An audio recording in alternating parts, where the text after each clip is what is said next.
네, 윤석열 당선인이 어제 국무총리 후보자로 한덕수 전 총리를 지명을 했습니다. 한덕수 후보자가 총리가 되기 위해선 민주당의 협조가 필수죠. 노무현 정부 마지막 총리였던 한덕수 총리 후보자, 윤석열 정부의 첫 국무총리가 될 수 있을지 관심이 쏠리는데요. 최창열 용인대 교수님, 노동일 경희대 교수님과 함께 이 내용을 포함해서 오늘의 정치권 이슈를 짚어보겠습니다. 어서 오십시오. 안녕하세요. 네. 안녕하세요. 지난주에 두 분 모시고 한덕수 전 총리가 유력하다라는 이야기를 두 분하고 그렇죠. 같이 이야기했는데 지명이 어제 됐습니다. 네. 어떻게 보셨어요? 예. 지금 뭐 다들 그렇게 생각하시겠습니다만 경력이 너무 화려해요. 경력이 너무 화려하고 예. 외교, 그야말로 통상, 네. 경제, 또 민까지. 박근혜 정부 때는 또 무역협회장을 했단 말이에요. 네. 그래서 이제 윤석열 당선인이 말하는 것처럼 민관을 아우를 수 있는 뭐 이러한 것도 되고 예. 어디 이제 경력이나 여러 가지 그동안의 어떤 경험 이런 걸로 볼 때는 흠잡을 데가 없어요. 네. 그 대신 이제 공직에서 그만둔 지가 꽤 오래됐어요. 그동안 무슨 일이 있었는지 아마 이제 인사검증에서 이제 밝혀지거나 뭐 여러 가지 얘기가 나올 겁니다. 지금 민주당에서 벌써 이제 론스타 얘기도 나오고 있고 네, 시민단체에서도 2011년도 저축은행 사건도 얘기하고 있는데 그래서 이러한 것들이 이제 얼마나 쟁점화가 될지 모르겠는데 네. 윤석열 당선인은 상징성, 파격, 참신, 그 인사로 뭔가 메시지를 주는 이러한 쪽을 거부한 것 같아요. 안정되고 입증되고 네. 그리고 이제 경제, 관료 뭐 이런 쪽에 방점을 두고 윤석열 당선인이 한덕수 총리, 전 총리죠. 네. 전 국무총리를 내정했다라고 일단 생각을 합니다. 노동일 교수님은 아쉬운 점은 없습니까? 아쉬운 점 보통은 이제 이게 새 정부가 출범하면서 첫 번째 총리는 뭔가 좀 참신한 그리고 새 정부의 어떤 국정 지표를 알 수 있는 그런 상징성 인물 이런 걸로 보통 이제 기대를 많이 하는데 네. 윤 당선인 본인 자신이 워낙 참신하잖아요.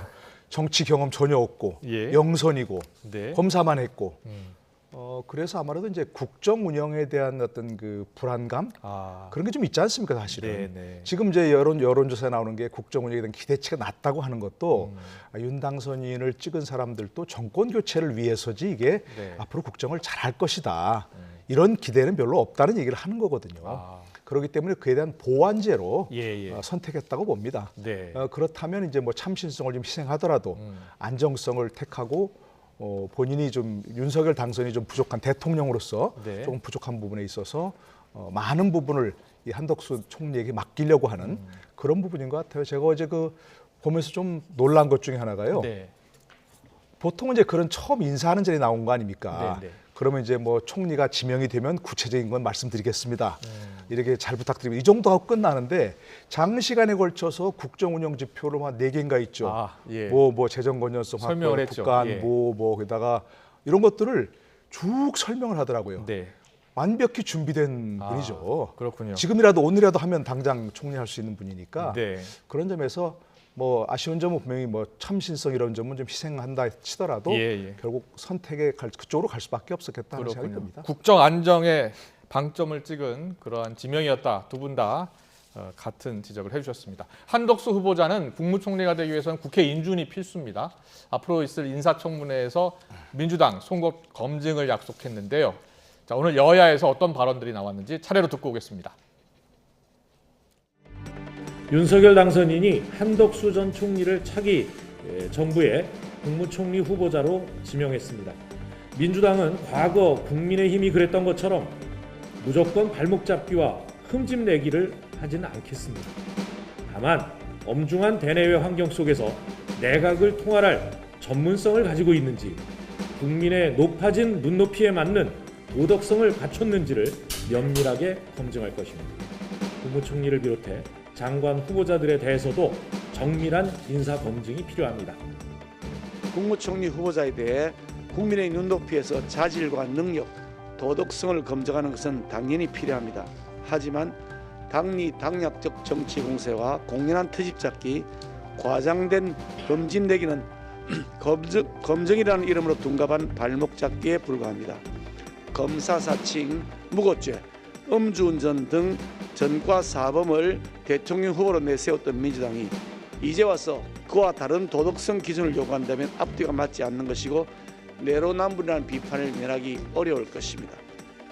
매우 엄중한 국가 위기 상황인 만큼 민주당이 정략적 계산을 버리고 제1야당의 품격을 보여주실 것을 기대합니다. 한덕수 총리 후보자는 호남 출신으로 정권을 넘나들면서 중용이 됐죠. 경제수석했죠. 또 경제부총리했죠. 또 노무현 정부 때 마지막 총리까지 지냈습니다. 노무현 정부 때 인사청문회 무난히 통과한 전례가 있는데요. 민주당은 역대 정부 이력 중요하지 않다라고 이야기하고 있습니다. 인사청문회하고 인준을 통과할 것으로 보십니까? 어떻게 전망하세요? 근데 지금 이제 대개 정권 초기에는 총리 후보자들이 굉장히 난관을 많이 겪었어요. 네. 서리 꼬리를 많이 달고 있었고 다들 예. 아시겠습니다만 이런 부분이 하나 있고 또 하나가 이제 인사청문회 과정에서 어떠한 이제 쟁점들이 나올지 모르겠어요. 네. 또 언론이 또 검증을 하겠죠 그동안 이제. 그렇죠. 예. 언론이 지금 나타난 것들은 이제 외형적인 화려한 것들이 나타나 있는 거고. 근데 이 청문회 보면요 몇 가지 요인이 있습니다. 후보자 요인, 후보자의 도덕성. 결함이라든지 예. 능력 이런 것들이 하나 있고 네. 또 국회 여야 관계.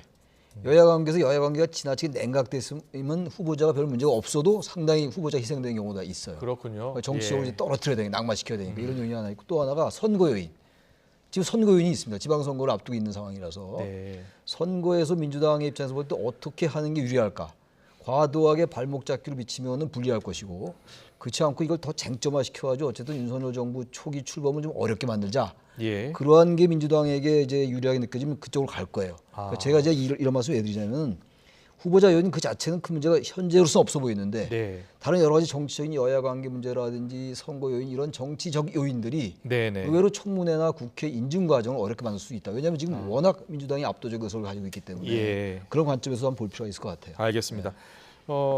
2011년 저축은행 사태, 론스타 사태 관여 여부 등이 새로운 쟁점이 될 것이다. 이런 전망이 많더라고요. 이번 청문회에서 실제로 그럴 것 같습니까?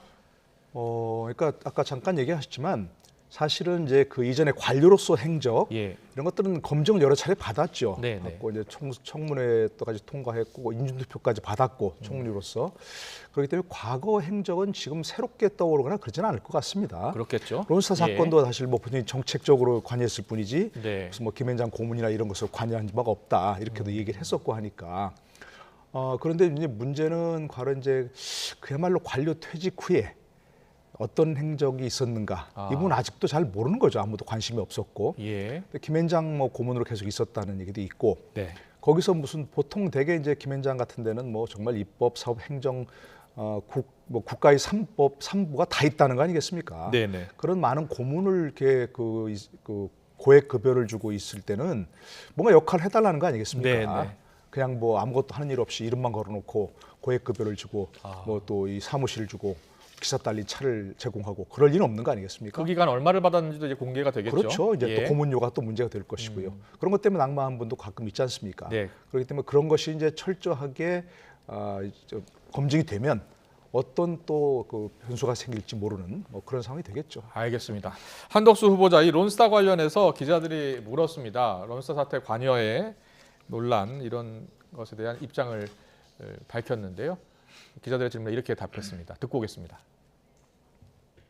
저는 론스타 문제에 대해서는 국가 정부의 정책 집행자로서 관여를 한 적은 있지만 김앤장이라는 제 그 사적인 직장에서의 관여된 바는 전혀 없습니다. 저는 그 일에 관여된 적이 없다.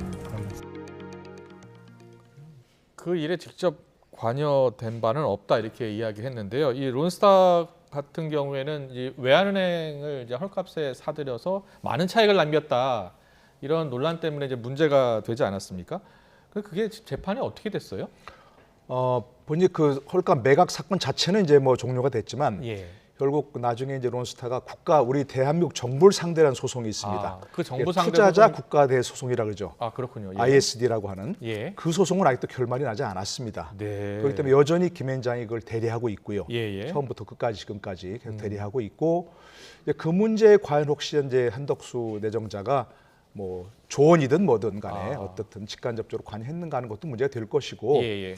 어쨌든 그 김앤장이라는 그 로펌이 대리하고 있는데 거기서 한덕수 정총리도 있었다. 어쨌든 상당 기간 동안 그런 것도 정책적으로 관여한 바 있는 문제 아니겠습니까? 예. 뭐 이런 것들도 아마도 뭐 새로운 사실이 밝혀질지는 모르겠습니다만 네.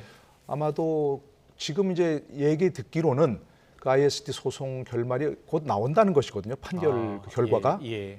그렇다면 그때 되면 또 어떤 문제가 또 발생할지 이 판결 과정에서 또 어떤 새로운 사실이 드러날지 네. 이거에 따라서 좀 큰 변수는 있을 것 같습니다. 알겠습니다. 언론이 또 본격적으로 검증에 나서면 여러 가지 의혹도 새롭게 제기될 수 있을 것 같은데요. 일단 총리 후보자가 내정이 됐기 때문에 다른 이제 내각 인선에도 속도가 붙고 있는데요. 당선인 측에서는 지금 경제 원팀을 계속 강조하고 있어서 경제라인 핵심축 경제부총리로 추경호 의원, 최상목 전 기재부 차관 등이 거론되고 있더라고요. 들으셨죠? 뭐 워낙 이제 언론에 많이 나오고 있기 네, 때문에 네. 지금 저렇게 이런 저희가 것을- 사진으로 준비했습니다. 나와 있네요. 이제 화면에 나오는데 지금 윤석열 이제 이 인수위를 보니까 인수위에 이 이제 조각에 관련된 걸 퍼즐 맞춰 나가야 될 거 아니에요. 그렇습니다. 시간이 이렇게 많지도 않아요. 왜냐하면 그 예. 청문회 기간이 있으니까. 네. 근데 대체로 보면 이렇게 예상 외의 인물을 발탁하지 않을 것 같은 느낌이 좀 들어요. 대체로 이제 우리 아까 지금 한덕수 내정자 말씀 그렇네요. 나눴습니다만 예. 여기 대체로 거론되고 입증되고 검증이 좀 된 바 능력이나 역량에 있어서 뭐 도덕적인 건 좀 별개로 치더라도 예. 되게 그러한 인물들을 기용할 가능성이 많아 보여요. 네. 외교 라인도 그렇고 안보 라인도 그렇고. 그래서 지금 아까 화면에 나왔던 이분 추경호 현 국민의힘 의원이라든지 최상목 전 기재부차관 이분도 이제 보수 정권에서 이제 기재부 차관을 했던 분인데 네. 이런 분들의 얘기가 많이 나오는 걸로 봐서 아마 이런 사람들로 경제팀을 꾸릴 것 같아요. 경제수석이라든지 금융위원회 위원장이라든지 경제부총리 이게 우리가 흔히 말하는 그 경제팀 아닙니까? 네. 이런 분들로 채워질 가능성이 많아 보입니다. 일단. 그렇군요. 네. 알겠습니다. 또 외교장관 후보군요. 박진, 또 조태용 의원 이렇게 후보군이 압축된 것으로도 전해지고 있습니다. 지금 화면에 나오는데요. 미국통, 정통 외교관으로 불리는 인물들입니다. 지금 북한 도발 위협이 커지고 있어서 아무래도 이제 한미 동맹 강화하는 쪽으로 무게를 싣겠다는 의미로 보이는데 노정일 교수님은 어떻게 전망하세요? 저 두 분 중에 한 분이 될까요? 아니 뭐 그건 예. 제가 알 수 없죠, 뭔데. 두 분 다 뭐 능력 면에서나 네. 조금 전에 뭐 경제부총리로 거론되던 분들 네. 다 뭐 능력 면에서 누구도 뭐 흠을 잡을 수 없겠죠. 네. 저 엘리트고 일 잘하고 라는 걸 평가를 됐지만 저는 개인적으로는 말이죠. 예.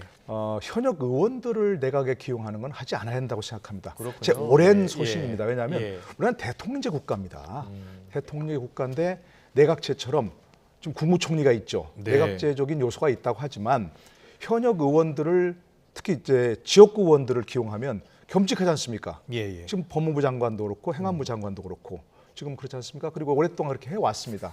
그러면 전 둘 중 하나는 분명히 소홀하다고 생각하거든요. 네. 둘 중 모두에서 100% 역량을 어떻게 발휘하겠습니까? 국회의원이 좀 장관이 되면 지역구는 유권자들의 어떤 그 업무적인 소홀할 거 아니겠습니까? 네. 그러니까 이건 문제가 있다고 생각하고요. 예. 꼭 우리나라에 많은 그 인재가 있는데 의원들만을 해야 될 그런 이유는 없다고 생각합니다. 네. 그러니까 저는 의원들은 의원 일에 열심히 하고 예. 그리고 그렇지 않고 이렇게 의원들을 기용하면 지금 많이 보지 않습니까? 국정이 정파적으로 흘러갑니다. 네. 아무래도 정파적으로 흘러갈 수밖에 없고 지금 뭐 어떤 분이 그러지 않습니까? 나는 뭐 장관이기 전에 뭐 의원이다 예. 얘기하면서 그건 있을 수 없는 거거든요. 네. 저런 행정부 국회의원들은 행정부 공무원들은 국민 전체에 대한 봉사자이지 전 어떤 특정 정파의 봉사자가 아니란 말입니다. 그러니까 저는 의원들은 아무리 역량이 출중해도 본인이 만약 장관에 기용된다면 의원직을 내놓고 예. 그리고 전념하라 이겁니다. 그게 저는 옳다고 생각합니다. 알겠습니다. 자, 윤석열 당선인의 집무실 이전 비용 지금 예비비를 놓고서 당선인 측과 그 청와대가 갈등을 빚었었는데 내일 국무회의에 관련 예비비 안건이 상정될 예정입니다. 496억 원 전부는 아니고요. 합참 이전 비용은 지금 제외가 될 것으로 보입니다. 내일 그 상정이 되고 통과가 되면 지금 신권력 갈등을 풀 수 있는 어떤 실마리 계기가 될까요? 실마리가 될 텐데 예. 오늘 아침에 박수현 청와대 수석 얘기에 의하면 아직 확인된 바가 없다라는 거거든요. 300억 그렇습니다. 예비 대통령 입수는. 보고를 거쳐서 결정한다고 네. 하니까요. 좀 아직 오늘 확정은 협의가 된것 같지 돼서 않고요. 예. 오늘 협의가 된 다음에 이 협의의 결과에 따라서 내일 이제 국무회의에 상정이 되느냐 여부가 결정될 것 같아요. 네. 이 문제가 이제 사실 뭐 청와대와 그 인수위 간에 굉장히 갈등의 진원지 같은 게 됐는데 지난번 이제 문재인 대통령과 윤석열 당선인이 만났을 때 이 문제에 대한 얘기가 있었잖아요. 예. 그때 문재인 대통령의 워딩은 발언은 면밀하게 살펴본 다음에 그런 다음에 협조하겠다 이런 식의 얘기를 했단 말이에요. 그러니까 면밀하게 검토한다라는 말에 방점이 찍혔느냐, 네. 협조하는 거에 방점이 찍혔느냐라는 말들이 있었는데 상당히 좀 단서가 붙은 거예요.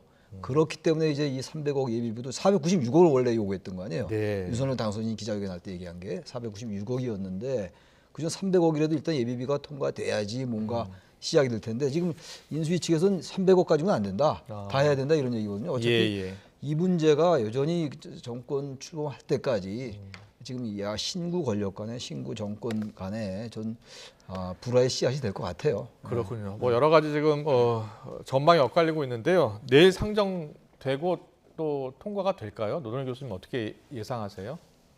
저는 돼야 한다고 생각합니다. 지금 지난번에 이제 문 대통령과 윤 당선인이 회동했을 때도 뭐 면밀히 살펴서 협조할 건 협조하겠다 했지만 협조하겠다는 쪽이 있었지 않습니까? 결과적으로 협조 안 하겠다가 아니고. 그래서 이제 그 문 대통령이 얘기하신 것처럼 집무실 이전하는 건 새로운 대통령이 결정하는 거니까 정권이 결정하니까 그렇다면 지금 우리가 할 수 있는 것 쪽은 협조하겠다. 그 대신에 예를 들어서 지금 당장 무리하게 막 뭐 옮기거나 하지는 말라. 이런 정도 조건을 걸고서 지금 할 수 있는 그 어떤 충분한 기간 날짜를 잡아서 절차를 거쳐서 한다면 충분히 전 협조해야 된다고 생각하고요. 그것을 막을 수는 없는 거 아니겠습니까? 결과적으로는. 네네. 어쨌든 만약 막도 도저히 전혀 협조하지 않더라도 당선이 대통령이 되고 나면 얼마나 할 수 있는 거 아니겠습니까? 그러니까 기간이 좀 벌어진다, 좀 차이가 난다 뿐이니까 이건 현 정부에서도 좀 협조할 건 해야 되고 저는 더더구나 그 앞으로 청와대가 개방이 되고 국민에 돌려진다면 그거 굉장한 공헌이 될 수 있는 거 아니겠습니까? 지금 우리가 보는 저 경복궁이라든지 이런 것처럼 이렇게 새로운 명소가 될 수 있거든요. 그럴 때 문재인 대통령도 그에 협조했다 공헌하에 라는 쪽으로 현판도 올라갈 수 있는 그런 공동의 업적으로 저는 추진해야 한다고 생각합니다. 문 대통령도 약속하셨던 거 아니겠습니까? 예, 그렇습니다. 과거 정권 때도 청와대 집무실 이전은 계속 공약됐고 추진했었는데 여러 가지 문제로 어려움을 겪었죠. 알겠습니다. 지방선거 이야기 해보겠습니다. 지방선거를 앞두고 정치권이 다시 꿈틀대고 있습니다. 최근 가장 논란이 된 인물들 가운데 한 명이 서울시장 출마 선언을 했죠. 송영길 전 대표인데요. 관련 영상을 보고 오겠습니다.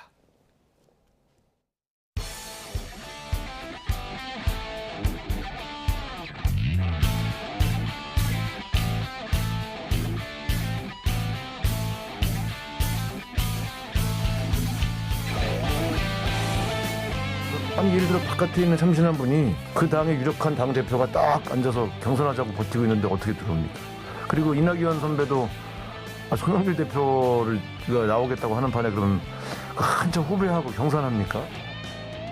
하산 신호를 내린 기수가 갑자기 나홀로 등산을 선언하는 데서 생기는 당과 국민의 혼선을 정리해줄 의무가 있습니다.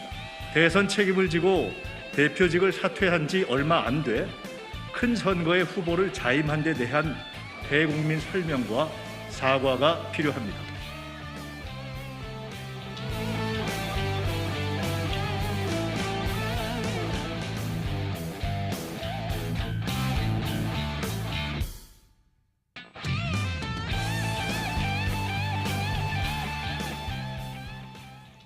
네, 송영길 전 대표 서울시장 출마를 놓고서 민주당 내에서도 반발이 나오는데요.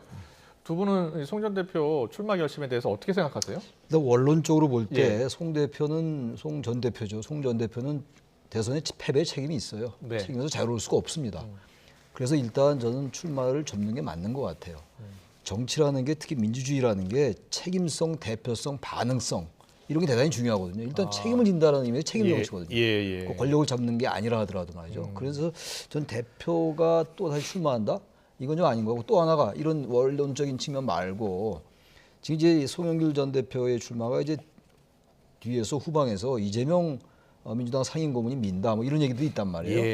그러니까 이런 부분도 자꾸 지금 이제 김민석 의원 같은 경우 아주 굉장히 수위가 좀 높잖아요. 지금 사과하고 설명해야 된다. 당 패배에 대해서 대선 패배에 대해서 이렇게 얘기를 하고 있는 상황이고 또 86세대 용태론을 얘기했던 분이 송영길 전 대표예요. 이게 맞지가 않는 거예요.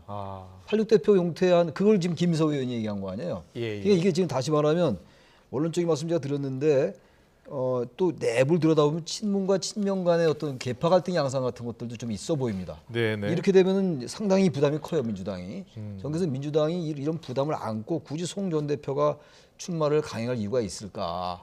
저 정치인들이야 뭐 나름 다 계산 가지고 얘기를 하겠습니다만 결국은 친명 대 친문의 계파 갈등이 좀 분명히 있다고 생각해요. 그렇군요. 그렇다면 예. 이런 부분은 좀 피하는 게 낫지 않을까. 그래서 저는 그런 두 가지 이유에 의해서 저는 썩 적절치 않다고 생각합니다. 당내 반발이 계속되고 있는데 처음에 일단 주소지 옮기고 서울시장 출마 선언할 때는 이제 독배론 이야기도 나오고 그러지 않았습니까? 어떻게 될 것 같아요? 그러니까 독배론이라는 것은 참 출마할 사람이 없으니까 예. 남 내키지 않지만 억지로 하겠다 이 얘기 아닙니까? 그래서 차출론이라고 했는데 뭐 이런 일부에서는 자출론이라고 선당 후사 이야기까지 나왔고요. 일부에서는 뭐 자출론이라고 얘기할 정도로 네. 얘기했는데 이 문제는 좀 저도 이렇게 알아보니까 네. 이낙연 대표도 출마할 생각은 있다는 거예요. 단 추대되면. 아 그렇군요. 아까 예. 우상호 의원 얘기가 바로 그거 아닙니까? 예. 이낙연 대표가 어떻게 한참 후배인 송 대표와 경선하겠냐. 그 얘기가 지금 일부 지금 나오는 그렇군요. 의원들 예. 사이에서 이낙연 대표가 나가면 승리할 수 있는데 예. 송 대표가 먼저 저렇게 문을 띄워놓고 딱 자리를 잡아버리니까 그럼 이낙연 대표가 뒤에 가서 나도 출마하겠다 그러면 경선합시다 이렇게 할 거 아니냐. 그러니까 미리 속된 말로 알박기 했다는 거죠. 네. 그런 점에서 그 미면에는 지난번 대선 경선의 연장전 이재명 후보와 이낙연 후보의 연장전이라는 거죠. 네. 지금 보면 송 대표 출마할 때도 정성호, 김남국 두 의원이 절로 찾아가서 얘기했죠. 네. 그리고 김동연 경기사 출마 그 해도 정성호, 김남국 두 의원이 배석했습니다. 그게 바로 이재명 후보의 영향력이 있다는 것이거든요. 네. 그러니까 결국 이재명 후보가 이낙연 후보나 이런 분들의 출마를 사전에 봉쇄하기 위해서 이렇게 한 게 영향력을 행사한 게 아니냐. 네. 이런 얘기이기 때문에 당내 갈등 얘기가 나올 수밖에 없는 거죠. 그렇군요. 지금 어떻게 정리가 될지 좀 더 지켜보겠습니다. 윤석열 당선인의 부인 김건희 여사 근황이 담긴 사진 공개가 됐는데요. 잠깐 요 얘기하고 마무리를 하겠습니다. 그동안 비공개로 해왔던 SNS 계정을 공개로 전환했다고 그러고요. 지금 사진이 잠깐 나오는데요. 당선인 취임식 전에 저렇게 이제 공개 활동을 조금씩 하는 것 아니냐라는 관측이 나옵니다. 최창일 교수님 그렇게 어떻게 생각해요. 지금 보셨어요? 그동안 뭐 도이치 주가 조작 뭐 의혹이라든지 예. 뭐 무슨 경력 허위 작성 뭐 이런 것들이 많이 많았기 때문에 국민의힘 측에서는 굉장히 부담을 많이 가졌던 건 사실이에요. 네. 공개되는 거에 대해서. 그러나 이제 선거 지났고 뭐 나중에 밝혀질 부분이 있으면 밝혀질 것이고 이제 공개를 하기 위한 하나의 시도는 걸었다고 봐야 돼요. 5월 10일 날 취임식 날 당연히 남편이 취임하는데 당연히 예. 참석할 것이고 그렇다면 지금 이제 너무 이제 베일에 가려 있는 건 좋지 않잖아요. 이제 선거 끝나고 그래서 아마 평상복 차림으로 저렇게 이제 나온 모습이 전 공개된 거라고 생각하고 이게 자연스러운 거라고 생각합니다. 기본적으로. 예. 노동현 교수님은 앞으로도 저런 사진들이 많이 나올까요?